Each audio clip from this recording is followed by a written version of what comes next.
Hey Keepers, what do you see? What do you notice? It's the Keeper coming at you from the man cave. Well, I'm hanging out over here in Synthesizer Row, and today we're going to take a trip back into the 90s. Man, I'll tell you, man, the 90s, lost my shoe. 90s were pretty cool, man. I remember just going to the music stores and looking at, all the keyboards. Then, also, every keyboard you looked at, there was a module for it. So, like, if you had enough keyboards up on stage, but you wanted to add more, then you go with the modules. And back then, they had the Midi mixers. And, Roland had a really good one. It was 8 in, 8 out. So, you could have 8 controllers and 8 modules. All right. So, and you could play them.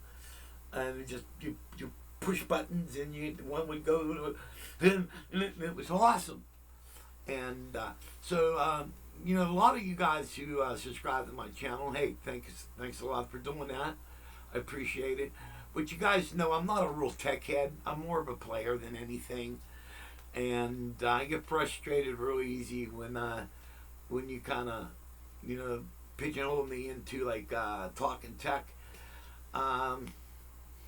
I'm not one of those guys. If you want to talk the technical aspect of everything, do what I do. Go to other channels and watch everything. And, it's cool to know all that stuff. But I go with what sounds good and, what really kind of floats my boat, like different sounds and stuff. But I tell you, man, after I got these modules and stuff, I kind of come to the conclusion that the older stuff sounds better. It just got more balls to it, and the newer stuff, well, it's lighter in weight. It sounds decent, but it's got more bells and whistles, but it just don't have the balls of like the stuff of the 80s and the 90s got. And so today what we're going to do is we're going to focus on 3 keyboards, all right? We're going to focus on the Korg. I got some notes here. I got notes. How about that? That's, usually when I do these videos, they're just all off the cuff. I pick a subject and I basically talk on it. Very seldom do I kind of research everything, but I just kind of, I don't know, that's my style. I just do everything off the cuff. But, okay, we got the Korg X5D, which is right here, all right? This is kind of, this came out in 94, all right? And what the X5D is, it's an improvement on the M1, all right? But it's got double polyphony of what the M1 had, all right? It also has a lot of stuff from the O1W, and I believe it has the O1W engine in it, all right? And it also has some the X in the N series in it, all right. And tossed in with it is a little bit of the wave station, so you kind of got a little bit of everything wrapped up in this one keyboard, and it's pretty cool. It's 61 note keyboard. The only thing I don't like on it, it has wheels. I'm a joystick guy. I really love the joysticks. And I have plans to take the wheels out, and I have a joystick from a DW8000. This one kind of burned up and everything, and I salvaged some parts from it, and I have a joystick. I'm going to wire that in, so it will be really cool. Also, the keyboard lacks aftertouch, which is kind of odd because back then they were kind of putting aftertouch in a lot of keyboards. And so we got the Korg X5D, all right, 1994, 95. All right, then we have the Roland 880. It's the JV 880, and this came out in 92, all right. And then we're going to mess around with the Alesis S4, all right. And this came out in 94, all right. And the S4's got 64 voice polyphony, and it's Rompler, and all 3 are Romplers, okay. 16-bit samples, all right. Those you remember the Mirage? All right, that was 8-bit samples. All right, and the Mirage sounded pretty good. I don't care what anybody says. That horn section that was in the Mirage is still relevant today, man. If I had the Mirage, and I even got the disc, I've showed you the disc in a previous video. If I load that disc up, and I had a Mirage to play that disc through, I'd make that thing sound good. You know, that's another thing. Let me point this out. You know, experienced guys could take a mediocre keyboard and make it sound good. So I mean, you could have a cool keyboard or you could have a mediocre keyboard, but all in all, it's the player that really brings out the sound of anything. You know what I mean? Because the way you play it, the way you EQ it, how much power you put behind it. When I do horns, I blast them. You know, and I put them in the front because that's basically where they need to be. Some guys, I have a couple of friends. They're good players and everything, but they don't put nothing behind their playing. You know, if you listen, you're straining yourself to hear them. You know, I'm always out front. You know, I love to blast the shit. Maybe because of all my years of playing, I'm hard of hearing. I don't know, but the horn section, you got to power that. You got to blast that. So we got all three, and what I did was I midied. I'm coming out of the X5D, going into the Alesis, then I'm going through and into the 880. So what we're going to do is we're going to pick some sounds and MIDI all three of them together. So I haven't practiced this. All I know is my wiring works, and I did piss around a little bit, but basically what you're going to hear on the video is basically everything live, all right? Because all I did was test everything. I'm saying, hey, I'm going to make a video, all right? So, again, off the cuff. Everything I do is off the cuff, but that's my style, you know what I mean? Also, hey, let me bring up, down here I have a set of synth pedals. And the synth pedals have a computer that go with them. And we're going to get to that, all right? But I'm having so much fun with these modules. And also, by the way, over here is the Studio, what is that? The Guitar Studio 88 controller. You guys seen it on the first looks. It's basically a piano controller. And I have the U220 module hooked up with that, all right? And so we'll get to that later. But okay, so we're on the X5D.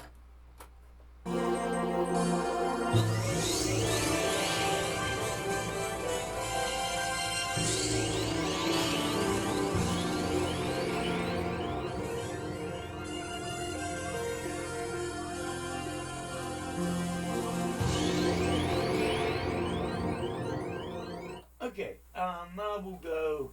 Let's pick up something on the S4.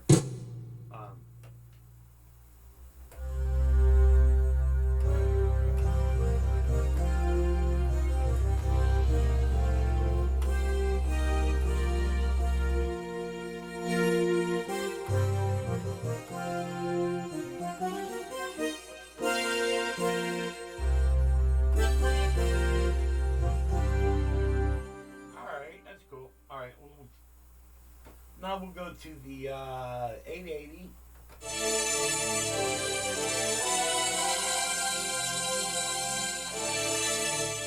Okay, we got strings on the 880, Moonchild on the S4, and Sonic Flare on the X5D. Let's put them all together.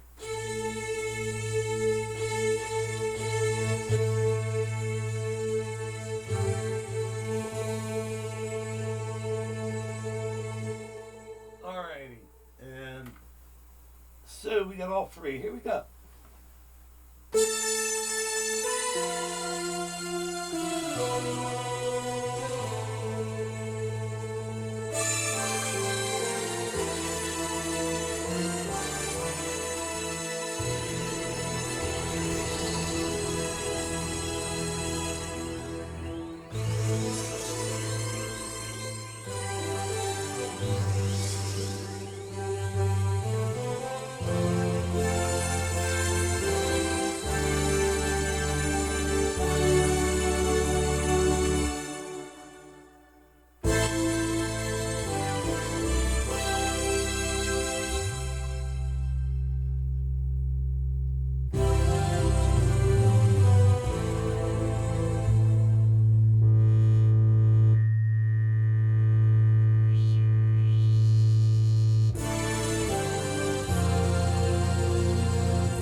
can tell it's pretty full, man. And kill the volume on that, kill the volume on this. Alright. Let's find something else here. Okay,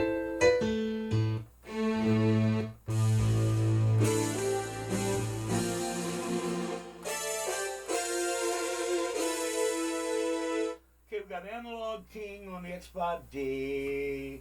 And here we go.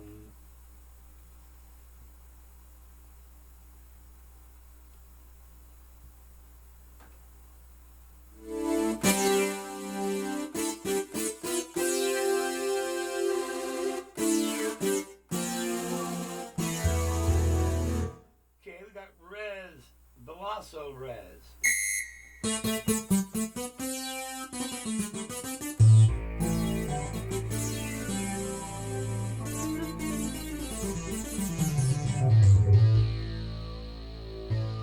Okay, cool with that. Now let's see what we can bring up on the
wow.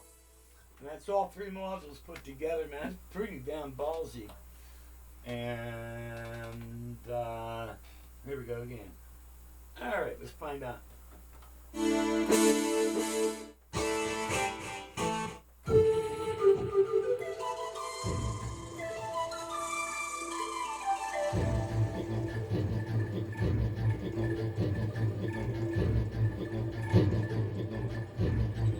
Okay, that should be interesting.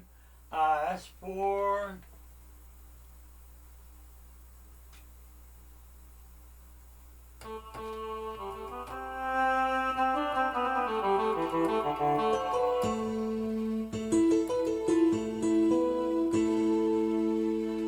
Okay, there's a layer. Alright, and let's see what we got up here.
Very interesting. Maybe not so stupid. Okay. Here we go.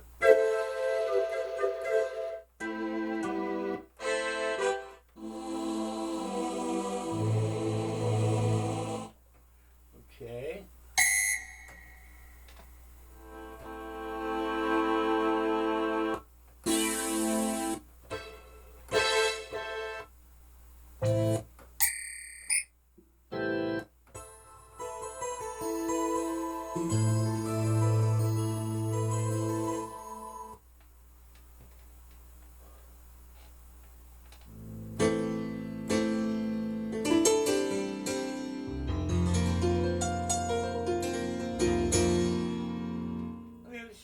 acoustic piano 3 on the 880. And we're going to bring in new H keys.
Interesting. Now, when you get old, your arthritis, boy, that killed my wrist.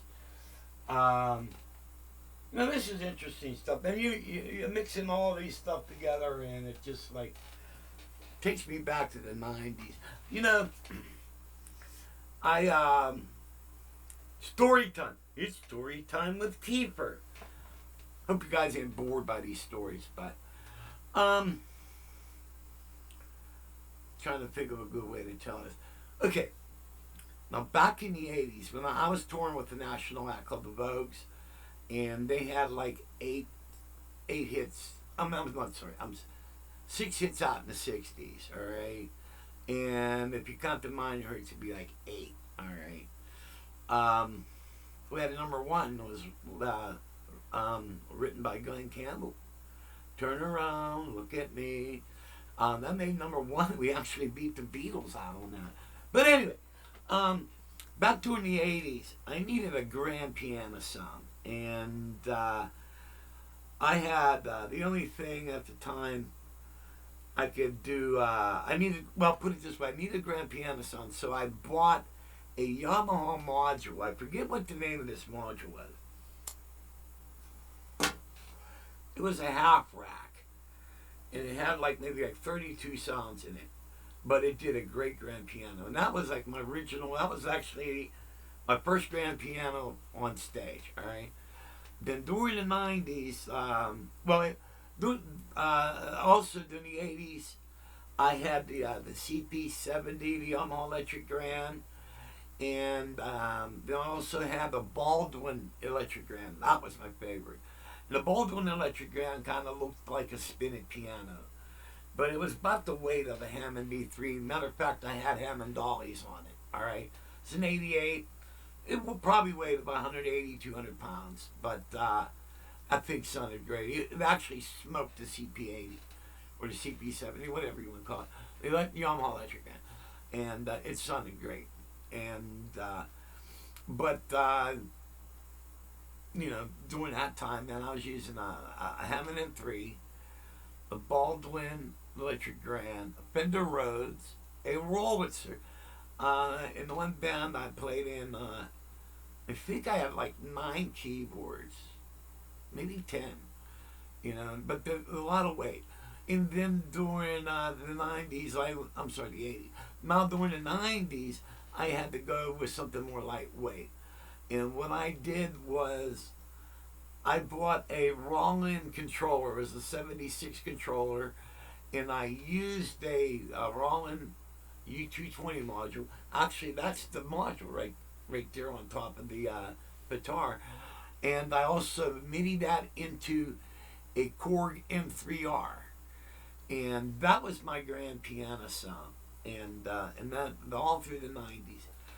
And but boy, that thing really kicked some major ass, because the Roland was good on the low end, but when you get up on the higher end, it kind of lacked. Where the M3R was really good on the high end, but it would lose its balls when you get down on the low end. But when you knitted the two together, they kind of filled each other's gaps, and it gave you like a nice, beautiful piano. And awesome. It was an awesome piano sound. But you know, this, I tell you, man, this 90s stuff is really cool. You know, part of me wants to go back and bring these modules with me. I'm thinking about, if I use the S4, the X5D, and the 880 with my Numi, because the Numi has aftertouch, that would be fantastic. But, you know, I mean, that's more to carry around, and, you know, so, I mean, what I use out live is pretty awesome, which is actually 2 Chrome EXs and then a Numi Compact 2X keyboard, which is not here. This is the Sonic that's here, all right? And this is the Sonic MR73. You guys should know that. If you follow me, you should know this. All right. But, well, let's go. Let's find some more songs. All right. So, get a lot of volume off of that. And...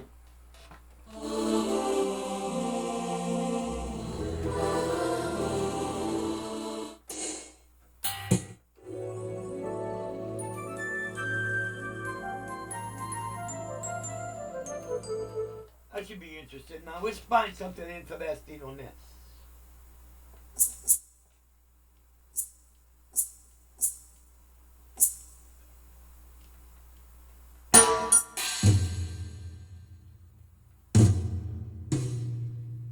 Okay, something's going on. So let's turn it off and turn it on again. What I need to do is I need to go into the manual and turn program change off, because every time I hit this is changing all the programs. So I need to turn program change off. So, but okay.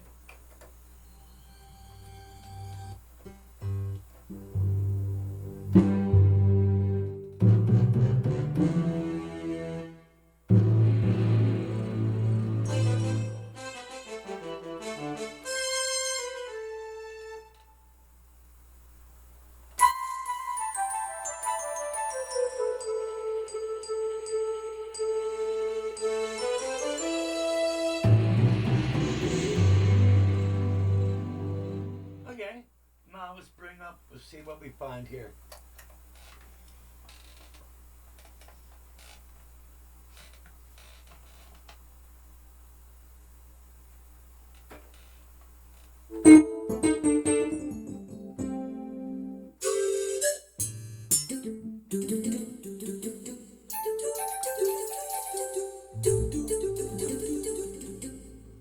That's weird, but maybe weird is needed. Let's find out.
cool.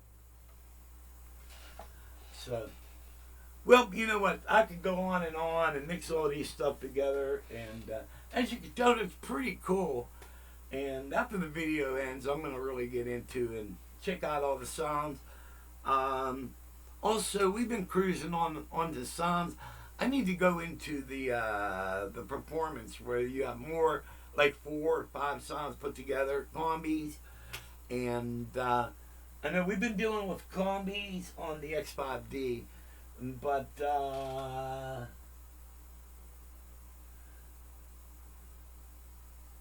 I think this is a combi too. All right, I'm set on combis, I believe. So, but I'm gonna have fun getting into more and more of this. But I figured I'd take you guys back on a trip to the '90s by mixing all this stuff together.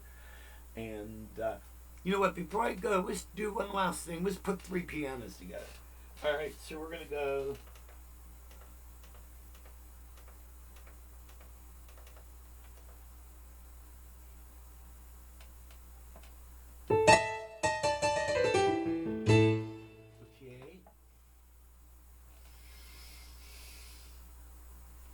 Let's find piano man.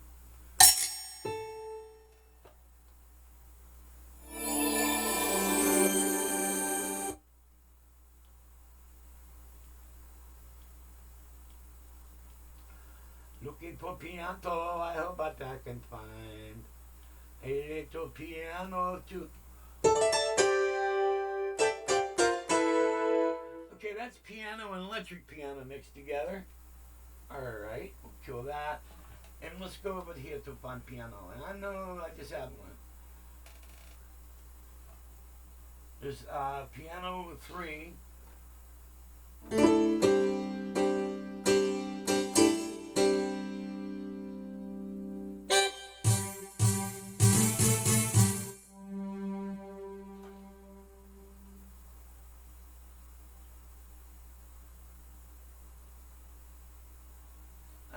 Screw it, we'll just go back to piano 3 and we'll just mix them together.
Cool, man. As you can tell, they're in different octaves.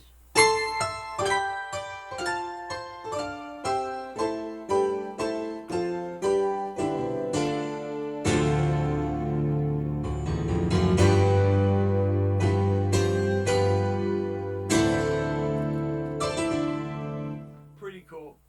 Well, I'm gonna go lose my mind on this. So I hope you guys enjoyed a little trip back into the '90s. As I learn more about these 3, I'll, come back and tell you all about it. I hope you guys enjoyed the video. And I ask you God may bless. And you all be safe out there. See you when I see ya.